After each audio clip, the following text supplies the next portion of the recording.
Good morning students. आज हम बात करेंगे नेटवर्क वल्नरेबिलिटी एंड फायरवॉल के बारे में।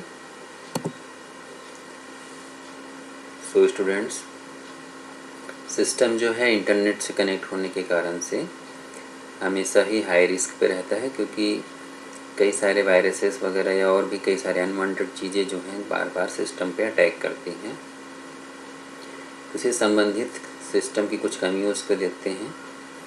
Vulnerability simply refer to weakness in a system, तो कि सिस्टम में जो वीकनेस होती है उसको वल्नरेबिलिटी बोलते हैं। It is a weakness in software, hardware और organisational process which when compromised by a threat can result in a security breach. तो ये जो वीकनेस है वो सॉफ्टवेयर में हो सकती है, हार्डवेयर में हो सकती है, या ऑर्गेनाइजेशन का जो प्रोसेस बनाया गया है वहाँ पे हो सकती है।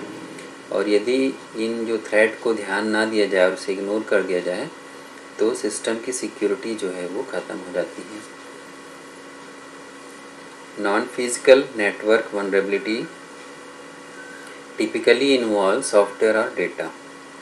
तो नॉन फिजिकल जो नेटवर्क वल्नरेबिलिटी है वो सॉफ्टवेयर और डेटा से रिलेटेड है।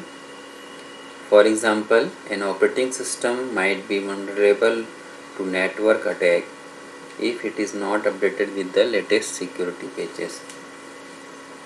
तो जैसे कि हम जानते हैं कि ऑपरेटिंग सिस्टम जो होता है वो यूज़र और जो हार्डवेयर है, मशीन है कंप्यूटर का, उसके बीच में इंटरमीडिएट होता है।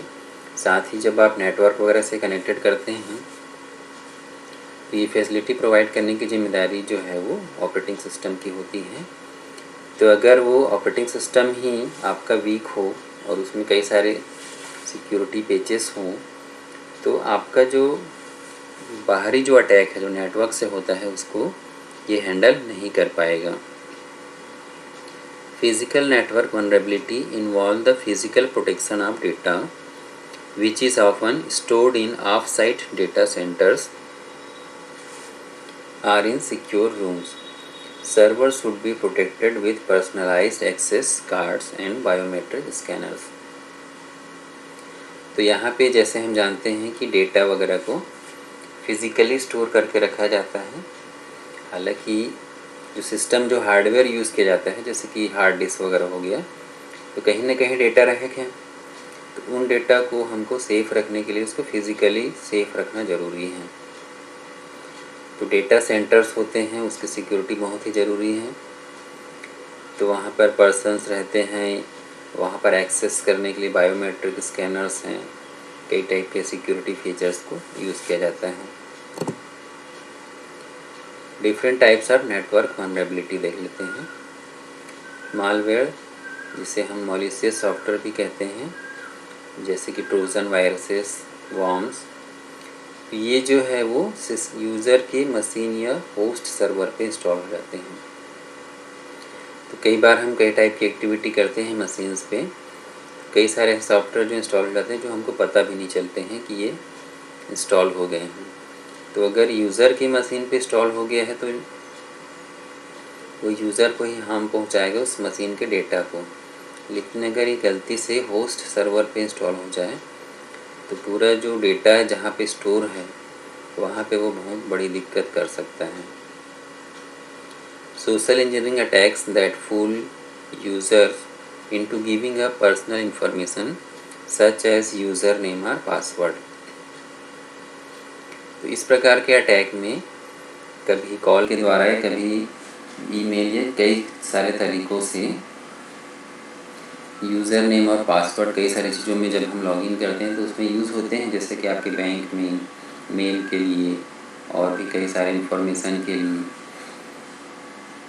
तो ये जो है अटैक के द्वारा यूज़र नेम और पासवर्ड को जानने की या एक्सेस करने की कोशिश करते हैं, जिससे हमको सावधान रहना चाहिए। आउटडेटेड और अनपैच्ड software that expose the system running the application and potentially the entire network। कई सारे सिस्टम जो रहते हैं वो आउटडेटेड रहते हैं, उनमें जो सॉफ्टवेयर इंस्टॉल रहते हैं वो एक्सपायर्ड हो जा रहते हैं या उसमें कई सारे सिक्योरिटी की दिक्कतें रहती हैं, फिर भी हम उसको यूज़ करते रहते हैं। तो जब नए टाइप के वायरसेस या अटैक्स आते हैं तो उस सिस्टम्स को उसके बारे में कोई जानकारी नहीं रहती है, जिससे वो सिस्टम जो है वीक हो जाता है। Misconfigured firewalls operating system that allow or have default policies enabled. तो फायरवॉल वगैरह आपने रखा है लेकिन वो कॉन्फ़िगर जो है सही ढंग से नहीं हुआ है, या जो आपका ऑपरेटिंग सिस्टम है बीच बीच में अपडेट्स आते रहते हैं सिक्योरिटी से रिलेटेड, जिसको अपडेट नहीं किया गया है, तो ऐसे में उन सिस्टम में हाई रिस्क रहता है। थोड़ा सा इसके प्रिवेंशन के लिए हम जानते हैं फायरवॉल यूज़ किया जाता है तो क्या होता है। ये firewall is a network security device that monitors incoming and outgoing network traffic and permits or blocks data packet based on a set of security rules। तो फायरवॉल जो है वो एक डिवाइस है जो नेटवर्क की सिक्योरिटी के लिए लगाया गया है, और ये जो डिवाइस है वो सिस्टम पे आने वाले और सिस्टम से जाने वाले नेटवर्क के जो ट्रैफिक हैं दोनों को ही कंट्रोल करता है।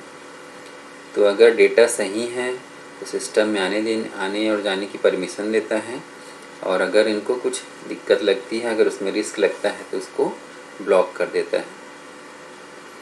इसके लिए उसमें सिक्योरिटी के जो रूल्स है वो डिफाइन किए जाते हैं, उसके आधार पर ये काम करता है। Its purpose is to establish a barrier between your internal network and incoming traffic from external sources जैसे कि internet, in order to block malicious traffic like viruses and hackers। तो जैसे आपने देखा होगा कई सारे बॉर्डर पे बैरियर होता है, तो ये बैरियर जो है आने वाले और जाने वाले दोनों को ही कंट्रोल करता है। तो वैसे ही जो सॉफ्टवेयर में जो फायरवॉल जो यूज़ किया जा रहा है, बेसिकली ये सॉफ्टवेयर भी होता है और हार्डवेयर भी होता है, दोनों चीज़ें होती हैं।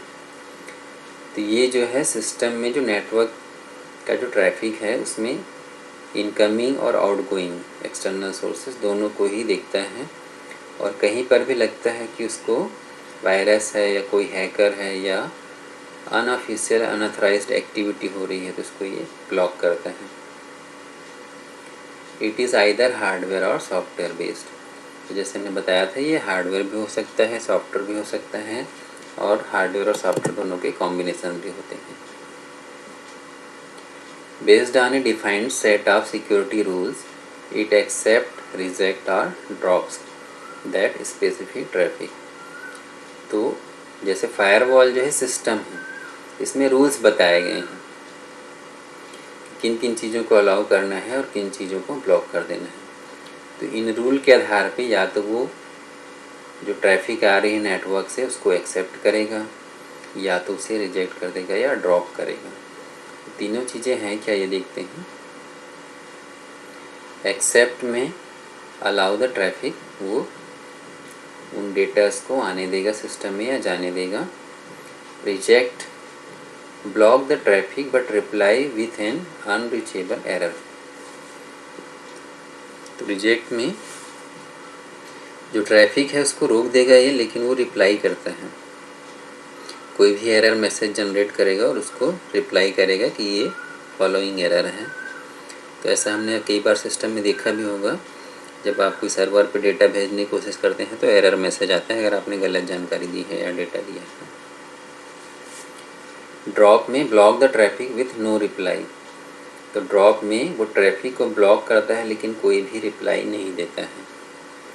तो ऐसे तीन तरीके से सिक्योरिटी रूल्स को फॉलो करते हैं। A firewall establishes a barrier between secured internal network and outside untrusted network such as the internet। पहले भी हम डिस्कस कर चुके हैं, आप अच्छे से समझ गए होंगे कि एक बैरियर है आपकी जो सिस्टम है जो सिक्योर है, तो जो अनसिक्योर है वो बाहर का इंटरनेट है। सारी दिक्कतें जो हैं वो बाहर से आती हैं, और आपके सिस्टम में अगर इंस्टॉल हो जाए तो आपके सिस्टम से डेटा को वो दूसरे जगह नेटवर्क पे बाहर भेजता है। तो दोनों जगह से हमको इनकमिंग और आउटगोइंग को कंट्रोल करना है। जैसा कि आप डायग्राम देख रहे हैं, इसमें एक सिस्टम बना हुआ है कंप्यूटर, और इस सिस्टम पे एक फायरवॉल लगाया गया है इंटरनेट और कंप्यूटर सिस्टम के बीच में। तो जैसे हमने पहले ही बोला कि फायरवॉल हार्डवेयर या सॉफ्टवेयर हो सकता है।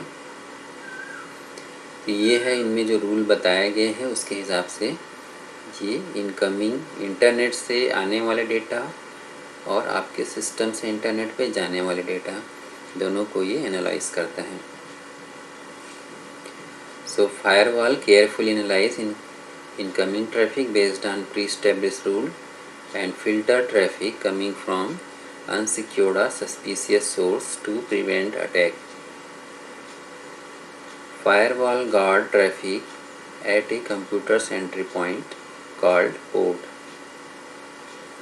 which is where information is exchanged with external devices.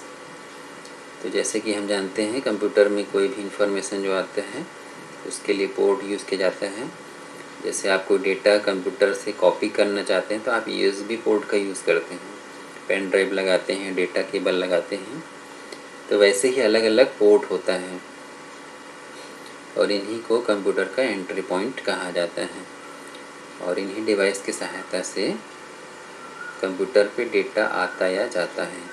तो फायरवॉल जो है यही ट्रैफिक को कंट्रोल करता है।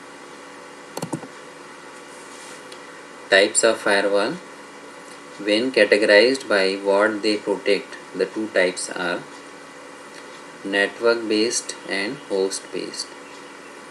So network based firewall guard entire network and are often hardware. तो दो तरीके बताए गए हैं, या तो वो नेटवर्क पे बेस्ड होगा या होस्ट बेस्ड होगा। तो नेटवर्क बेस्ड फायरवॉल में ये पूरे नेटवर्क की सिक्योरिटी करता है और ज़्यादातर इनमें हार्डवेयर की प्रमुखता ज़्यादा रहती है, उसके साथ में सॉफ्टवेयर यूज किया जाता है। सेकेंड है आपका host based firewalls guard individual devices known as host and are often software. तो अगर आपके सिस्टम को जैसे प्रोटेक्ट किया जा रहा है, आप जैसे होस्ट रहेंगे अगर आप नेटवर्क से कनेक्टेड होते हैं तो, और ये ज़्यादातर जो है वो सॉफ्टवेयर होते हैं, तो इसीलिए उसको होस्ट बेस्ड फायरवॉल कहा जाता है। अब अलग अलग मेथड, जैसे कि फ़िल्टरिंग मेथड के टर्म्स में अगर इसको डिफ़ाइन किया जाए अलग अलग टाइप्स को, तो उसको देखते हैं। Packet filtering firewall examine packet in isolation and does not know the packets context. तो इसमें पैकेट को फ़िल्टर किया जाता है, उसको आइसोलेट करके, और उसके बारे में इंफॉर्मेशन लिया जाता है। stateful inspection firewall examine network traffic to determine whether one packet is related to another packet। तो जैसे जो बड़े डेटा हैं वो सिर्फ एक पैकेट में नहीं आते हैं, वो कई सारे पैकेट्स में डिवाइड होते हैं। तो कई बार ऐसा होता है ओरिजिनल डेटा के साथ कुछ जो अदर डेटा है, जो वायरस वगैरह है, वो अटैच होके चले जाते हैं। तो ये जो है उनको देखेगा, ध्यान देगा कि वो जो पैकेट है वो रिलेटेड है कि नहीं है। Proxy firewall application level gateway inspect packet at the application layer of the open system interconnection OSI reference model. तो ये जो सिक्योरिटी देगा वो एप्लीकेशन जो लेयर है वहाँ पे सिक्योरिटी प्रोवाइड करेगा। A next generation firewall NGFW uses a multi-layered approach to integrate enterprise firewall capabilities with an intrusion prevention system and application control। तो ये जो है नए ज़माने का फायरवॉल है जिसमें कई सारे लेयर्स होते हैं। खासकर बिजनेस ऑर्गेनाइजेशन जो है वहाँ पे बहुत ही ज़्यादा सिक्योरिटी की ज़रूरत पड़ती है, वहाँ पे ये जो है सिस्टम को अप्लाई किया जाता है। तो ऐसे कई सारे तरीके जो हैं अप्लाई किया जाता है जिससे सिस्टम को सिक्योर किया जा सके। और आप भी नेटवर्क जब यूज़ करते हैं तो सिक्योरिटी का ज़रूर ध्यान